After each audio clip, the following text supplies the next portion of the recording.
araw na naman sa atin. Papansin nyo mga kaisi yan, yung mga styrotabs natin dito is wala ng tubig halos. Okay? So ilang araw kasi tayo nawala at pasensya na nga pala sa mga hindi natin ma-replyan, no? Ayan, babawi tayo guys, magre-reply na tayo sa mga inquiries dahil naging busy tayo ng mga nakakaraang araw. So ayun yung mga isda natin, ayan. Yung mga available tayo dito for out. So syempre hindi mawawala yung mga fry natin. Ayan. Lagi naman may fry dito, no? Ayan. Thank you Lord. Napakarami, napakaganda guys. Yung mga red try ko, ayan dami. So halong strain yan guys kasi magkakasay sila, kaya sila yung pinagsasama-sama natin. And then ayan pa sa ilalim. So mamaya may gusto mag-avail nito eh. Wow. So papuntahin natin sa shop and sila na yung papipiliin natin. Ayan. Yung mga bill tail natin guys. Sige din. Yung mga gusto nila. So yun. Pupunta sila mamaya. So kita-kita nyo naman, napakaganda ng isda natin. Ayan guys, kung gusto nyo ng plants, ayan, lumalagpas na napakaganda guys. Ayan. Pahintuin muna natin saglit. Diba? So napakaganda. PM na kayo guys. Napakarami nating plants dito. Lumalagpas na yung iba. Siyempre hindi mawawala. Meron naman tayong kinokondisyon para ipaship, ipadala. Ayan yung isda.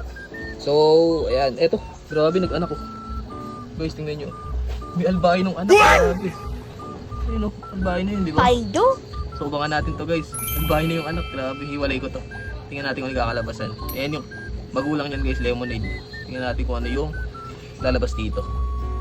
At yan nga pala yung papakain natin guys sa mga isda natin, oh. Di ba?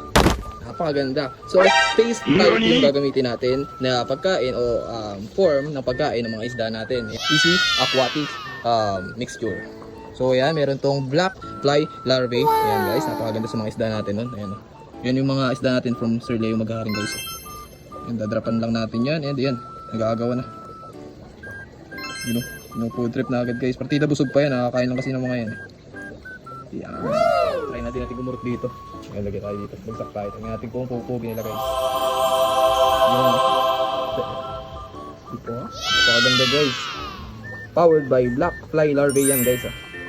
So yun lang mga ka-easy, shoutout sa inyo lahat. Ayan, medyo tumumba to, no? Ito yung inayos natin nakaraan. Pero iayos din natin yan. Ayun yung tape. Dadagdagan na lang natin yung tape. And PM na kayo sa aquatics kung kailangan yung aquarium, aquatic plants, mga pang setup sa mga aquascape and ornamental fish like mollies. Maraming salamat. PM na kayo sa aquatics. Bye-bye.